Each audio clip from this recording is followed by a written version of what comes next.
Small businesses have the power to grow and scale by making data-driven decisions. I think that we rob ourselves of the opportunity to make informed decisions by not taking the time to track our data so that we're able to truly move powerfully forward within our growth.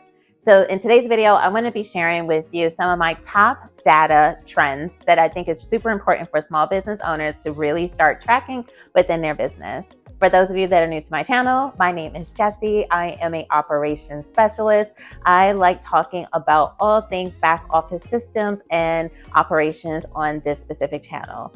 If this is content that you would like to get more information about, please subscribe to this channel so that you are able to stay connected to this community. Today's video is going to be super exciting for me to talk about because I feel that data is the information that people, or the word data is like the topic that people want to run away from. In reality, it's the topic that can truly help you with leveraging where you are in your business and where you want to go so that you're able to make adjustments to your specific business strategy. So in today's video, I'm going to go over some of the different data in which I think is going to be super helpful for you within your business. And while you're watching this video, comment below and let me know, like, which one of the data trends let me know which one of these data trends you're going to actually start implementing into your business and start tracking.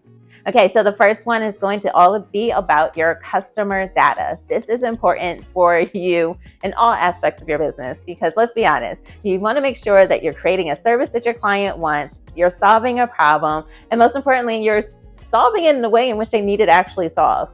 It doesn't matter if you're a caterer or if you're someone that does IT, because we all have clients in which have a problem. However, if we're not keeping track of where our clients are, what types of problems in which they have, or actually, do they really need what we serve, or are we in a location in which they actually need this specific service, it's going to be almost exhausting because I find that even myself, I've been guilty of creating something because it sounds awesome. However, my customer doesn't really need it in the capacity in which I think that they need it. So when you can keep track of your customer data, you'll be able to truly be in a position to create content. You'll be able to create different products and services at price points that type of client will consume. And then most importantly, you'll be able to learn about ways to actually scale your business by knowing more about that specific customer.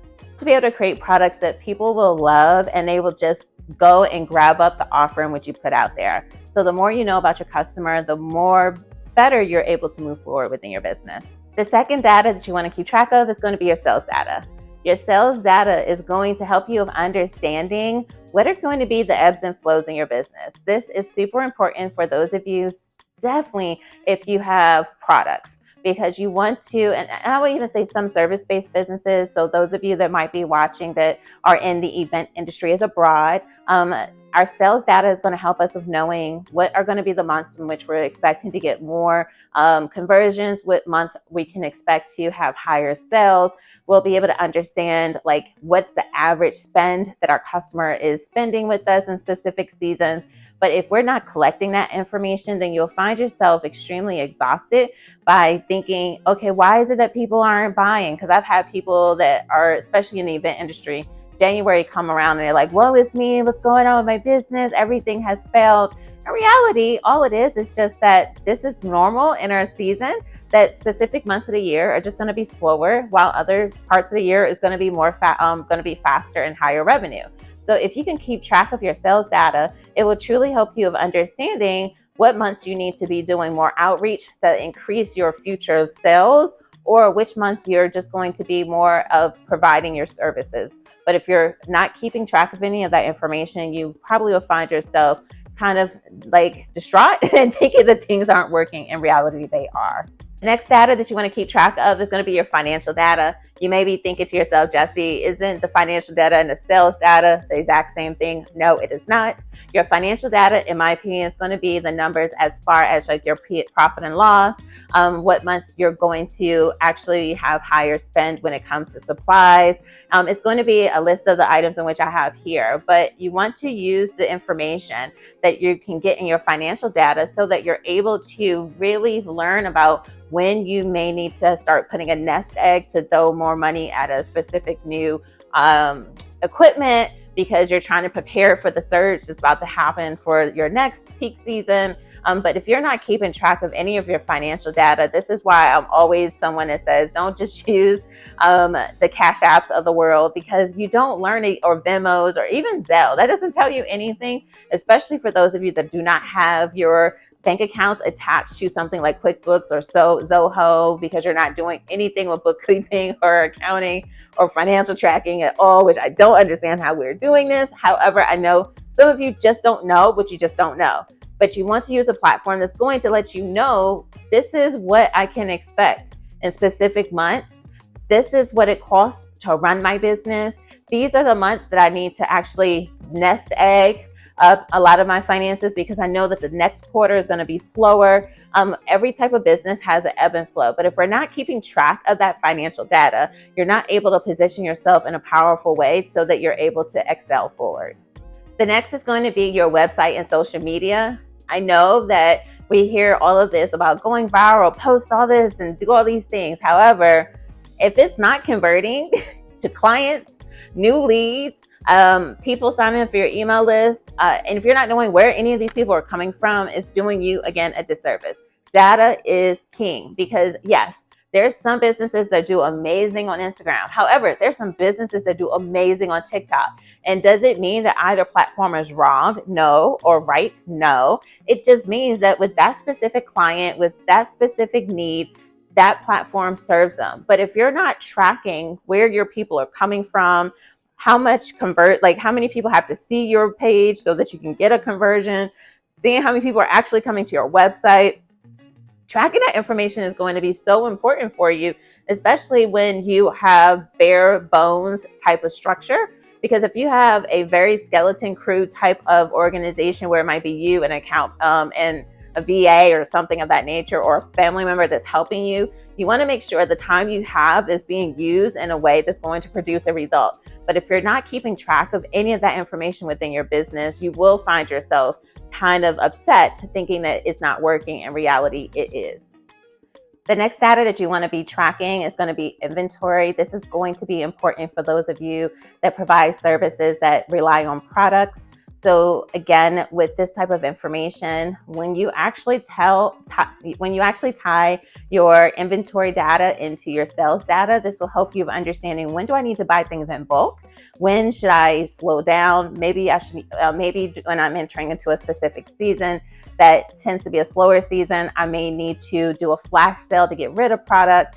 But with your inventory data, it will help you with really having a strategy on how to market your business, because you don't want to find yourself in a position, because you're not keeping track of inventory, that you're having to buy things at a higher price, which ultimately cuts into your profit, which ultimately means that your finances are going to go down. So if you keep track of the inventory within your business, regardless if it's just goods going into your service or if it's going to be packaging, you want to be able to keep track of that so that you know when you should be buying, when you might need to look for another supplier to get cost savings. But all of that information has to be tracked so that you can truly leverage your business in a way that can help you with increasing your revenue without spending more on things that you don't need to spend money on, or allowing you to get cost savings because you're buying it at a discount because you're buying it in a larger bulk. So if you're not keeping track of your inventory, I highly recommend you using a platform. You may have to start off with Excel. I know there's some really great videos out on YouTube that will help you with doing that. Or you can use platforms like, depending on, again, on the products or the service you offer. You have the Shopify's, the Square, the QuickBooks of the world that will allow you to keep track of that information. The next data that you want to keep track of is going to almost feel like, is this really data? But it is. It's going to be your customer reviews, or your customer service feedback. This is so important. I know that I've had conversations with people about, Jesse, should I have a Google My Business account? Should I keep track of reviews? Why do I need to do that? Social proof is everything, especially this day and age. You want to be able to have some kind of way that you're getting feedback from your clients, not just the ones that are going to brag about you, but the ones that are also going to help you with understanding how you can improve your service. So one of the things in my business that within my event business, I should specifically say, is that we like to keep track of how many complaints that we get. We last year had less than 1%. complaints within the amount of events we did. And we typically do over 100 events a year. So to have less than 1%, I am so grateful for that.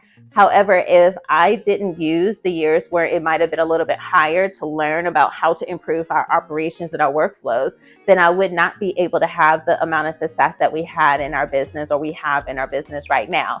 So when you are looking at customer service feedback, don't only look at the good side or the, oh, you're so amazing, I love you, because that's great. However, that still doesn't tell you what they love or how you can even become better at the service that you're providing, because it is a continued evolution within entrepreneurship on how do you improve your service, even when you're doing an amazing job. However, there's also an opportunity to improve when we can tend to not be doing the best.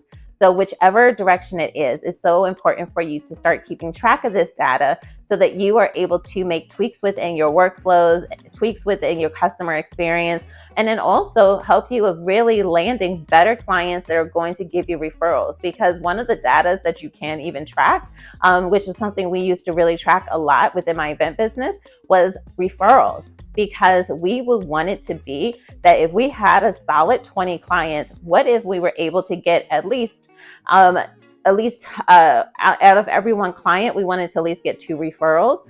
So you want to be able to think to yourself, how do I provide a service where I'm getting these clients, they love what we do, but then they also referring me to people, because then that means I'm working smarter than harder, because I don't have to only get clients, people are also sending them to me. Ultimately, it's super important for you to understand the data that's in your business, using platforms that are going to help you with being able to collect it, and most importantly, you analyzing it. Collecting data and not analyzing it is just going to feel like a waste of time, but you should really take time to, at minimum, do this quarterly so that you understand the great things you did the previous quarter, also taking time to look at what you're going to be doing in the next quarter. If you're not quite sure about how to implement any of these tactics or what data you need to have collected in your specific business, this is where I'm able to help you within my consulting services. I love working with small businesses to understand your operations, to be able to create actual strategies that are going to be based off of data and helping you to implement new practices to help you with hitting the goals in which you want in your business. If you're interested in setting up a consultation, I will have my link in the description so that you can reach out to me. And I hope that this video has been helpful for you, and let me know which one of the data in which I recommended to you that you truly want to start implementing into your business. All right, I hope that's it for you. Peace.